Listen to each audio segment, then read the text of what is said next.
हमारे YouTube channel के ऊपर मैं आज से एक नया सेगमेंट स्टार्ट कर रहा हूँ जो कि होगा करियर एंड प्लेसमेंट के बारे में। और इस दौरान पहला प्लेसमेंट मैं जो लेके आया हूँ, जो कि हमारे सीरीज में आएगा, वो है TCS का स्मार्ट हायरिंग। ठीक है। तो अगर आप यहाँ से देखेंगे तो मैं जो लिंक है ऊपर वो डिस्क्रिप्शन बॉक्स में दे दूंगा। अगर आप यहाँ से अच्छी तरह मार्क करेंगे, यहाँ पे लिखा हुआ है ये एक स्मार्ट हायरिंग प्रोसेस है।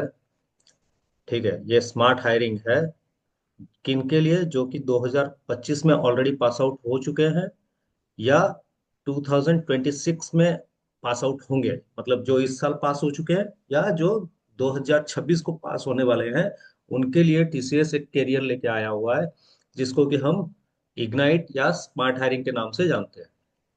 ठीक है। तो अगर मैं इसके ऊपर बात करूं तो इसका पहले देख लेते हैं कि एलिजिबिलिटी क्या है। तो हम इजीली प्रोसेस कर सकते हैं अपने करियर का। तो यहाँ पे अगर आप देखेंगे कि इसका जो डेट ऑफ रजिस्ट्रेशन है, रजिस्ट्रेशन डेट ओपन हो चुका है। रजिस्ट्रेशन डेट आपका ओपन हो चुका है ना। और ये 11 जनवरी 2026 इसका लास्ट डेट है। तो लास्ट तक मत वेट कीजिए। यहाँ पे आप 11 जनवरी के पहले ट्राई कीजिए आपका रजिस्ट्रेशन करने के लिए। और टेस्ट डेट नियर अबाउट फरवरी के आसपास आपको अनाउंस हो जाएगा। फरवरी फर्स्ट वीक या सेकेंड वीक के अंदर आपका टेस्ट डेट आ जाएगा। तो अगर आज से हम काउंट करें, नियर अबाउट 2 महीने के आसपास आपके पास अवेलेबल है। आज 7 दिसंबर है।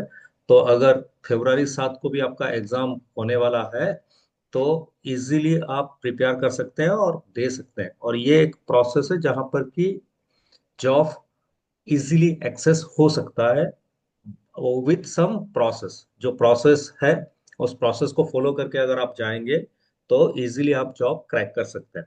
तो अगर रजिस्ट्रेशन अप्लाई करना है तो आपको ये अप्लाई नाउ का बटन में क्लिक करना होगा और उसको बाद में और कभी देखेंगे। पहले अगर इस अप्लाई नाउ में क्लिक करेंगे तो ये एक नया टैब ओपन करेगा और आपको प्रोसेस देगा कैसे इसको रजिस्ट्रेशन करना है। ठीक है, इसके ऊपर बाद में आएंगे और कभी एक वीडियो में बात करेंगे।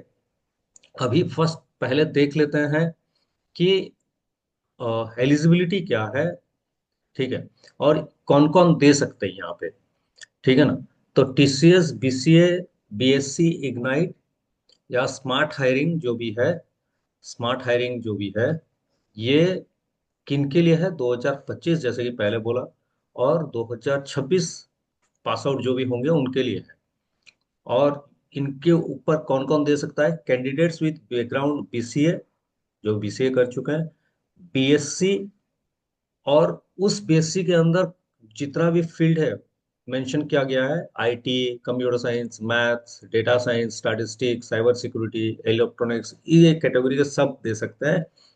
भी वोकेशनल कोर्सेज के अंदर भी CS या IT वाले जो है वो लोग इसको अप्लाई कर सकते हैं। कौन कौन अप्लाई कर सकता है फिर बता रहा हूँ। जो कि 2025 में पास आउट ऑलरेडी हो चुके हैं, मतलब इस साल जो पास हो चुके हैं, और जो 2026 में पास होने वाले हैं, ये लोग इसको दे सकते हैं। ठीक है। तो यहाँ से तो कंफर्म हो गया कि आपको कौन कौन एलिजिबल है। ठीक है, मैं इसको क्लियर कर दे रहा हूँ। थोड़ा टाइम निकाल के इसको पढ़िए अप्लाई करने से पहले। अच्छा लगेगा क्योंकि आपको जानने में इजी होगा TCS क्या प्रोसेस करता है और क्यों इसको यूज करता है। ठीक है।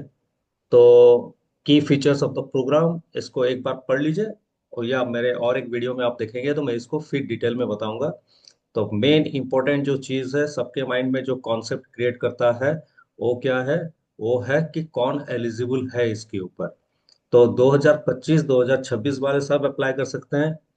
लेकिन यहाँ पे ये एक ऑफ कैंपस ड्राइव है, मतलब कॉलेज में आएगा नहीं, आपको अप्लाई करना है और वो जहाँ पे बोलेंगे आपको उस एक शेड्यूल एग्जाम डेट के ऊपर आपको जहाँ बुलाया गया होगा आप जाके उसी एरिया में टेस्ट देंगे। ठीक है। तो नीचे आते हैं।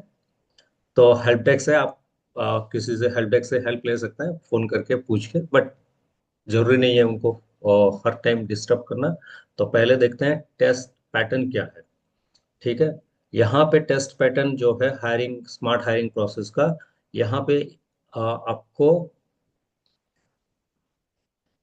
100 एक असेसमेंट होगा जो कि 120 मिनट्स का होगा, मतलब 2 आवर्स का होगा। और सेक्शन, 4 सेक्शन होंगे।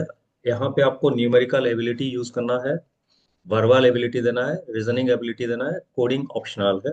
लेकिन आपको ये चारों सेगमेंट में काम करना होगा। ठीक है। तो टेस्ट के लिए अगर प्रिपेयर नहीं है तो मेरे हिसाब से आज से चालू कीजिए प्रिपेयर करना, क्योंकि एप्टीट्यूड रीजनिंग जो भी है ये स्कूल लेवल में हम नॉर्मली कर चुके हैं, लेकिन यहाँ पे आपको थोड़ा स्पीड चाहिए। और 2 महीना मेरे हिसाब से काफी होता है एक्सेस करने के लिए। मिले ना मिले, एटलीस्ट अप्लाई करके देखिए कि आपको मालूम चलेगा कि अपियरेंस में आपका नॉलेज लेवल जो भी है आपको कैसे यूज करना है। ठीक है। तो यहाँ पे टेस्ट एलिजिबिलिटी दिखा रहा है, जैसे कि पहले से ही बता चुका है ये। टेस्ट एलिजिबिलिटी में क्या है, 3 year full time graduate from BCA या बीएससी, जो भी बता चुका है। और ध्यान में रखिए ये उसका मिनिमम परसेंटेज क्राइटेरिया है। मिनिमम एग्रीगेट परसेंटेज मतलब सब, all subjects in all semester, सबको मिला के आपका 50% या उससे अबव होना चाहिए। ठीक है। 10th, 12th और डिप्लोमा में, graduation which include successful completion of final year semester year. ठीक है। तो कोई भी बैकलॉग नहीं होना चाहिए। अगर आपका बैकलॉग है तो मत, बैकलॉग में आप अप्लाई नहीं कर सकते हैं। ठीक है, जो भी ग्रेजुएशन वाले हैं। और जो भी जिनका भी 2026, ध्यान में रखिए 2025 का कोई बैकलॉग नहीं होना चाहिए। 2025 का कोई बैकलॉग नहीं होना चाहिए। 2026 अगर कोई जगह पे एक बैकलॉग है या बैक लग चुका है तो आप भी अप्लाई कर सकते हैं। ठीक है। तो होपफुली जिनका 2026 खत्म होते होते, फाइनल रिजल्ट निकलते निकलते अगर आपका सब बैक क्लियर हो जा रहा है, देन आपके लिए बहुत ही अच्छा होगा। ठीक। तो और भी एक कंडीशन है यहाँ पे कि extended education would not considered as eligible. यहाँ पे आपको एक ध्यान देना चीज होगा। क्या ध्यान देना है, गैप या ब्रेक इन एजुकेशन नहीं होना चाहिए। It is mandatory for students to declare gaps in education if any in TCS application form. The overall academic gaps should not exceed 24 months until the highest qualification. जो कि आपका graduation 2026 के अंदर पास कर रहे हैं। तो नॉर्मली क्या होता है, 10th के बाद हम 12th करते हैं और 12th के बाद हम ग्रेजुएशन करते हैं। तो इन दोनों के, इन फाइनल एजुकेशन कंप्लीट होने तक 2025 अगर आपका फाइनल एजुकेशन है कंप्लीट होने वाला, तो यहाँ पे आपका मैक्सिमम गैप 2 साल का ही होना चाहिए। उससे अगर कहीं पे गैप है किसी रीजन के वजह से, तो आप एलिजिबल नहीं है। और आपका मिनिमम एज 18 से ऊपर, 18 या 18 से ऊपर और 28 से कम होना चाहिए। ठीक है। तो मेरे हिसाब से अभी के लिए इतना, क्योंकि मेनली आपको एलिजिबिलिटी जानना है, आप एलिजिबल है कि नहीं, और आपको अप्लाई करके टेस्ट देने के लिए रेडी हो जाना चाहिए। और कुछ अगर हम इसके ऊपर जरूरी लगा तो आप कमेंट सेक्शन में मेंशन कीजिए, उसके ऊपर हम अलग वीडियो में बात करें। लेकिन मेरा सजेशन सबको यही होगा कि अगर आप कंडीशन फुलफिल कर रहे हैं तो आप अप्लाई कीजिए। तो क्या रिक्वायरमेंट है यहाँ पे ऑलरेडी हम देख चुके हैं।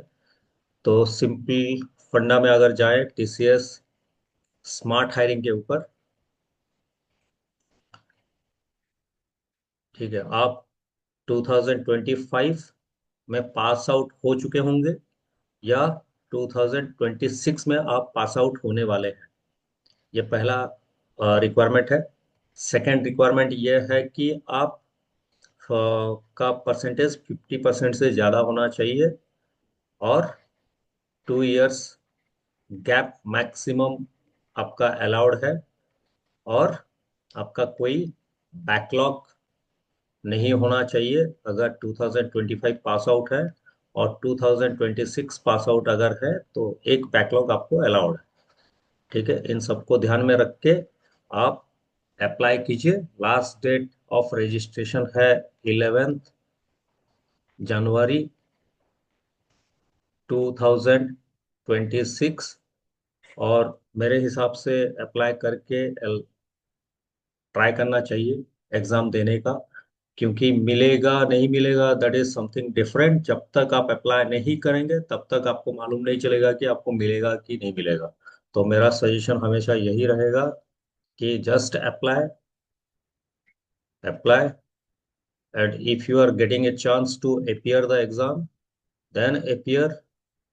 Once you will appear, then if there will be a chance to get selected, आपका रिटिन अगर क्वालिफाई हो गया, ये रिटिन होगा पहले, ध्यान में रखिए ये रिटिन एग्जाम है, अगर रिटिन क्वालिफाई हो गया then there will be an interview process.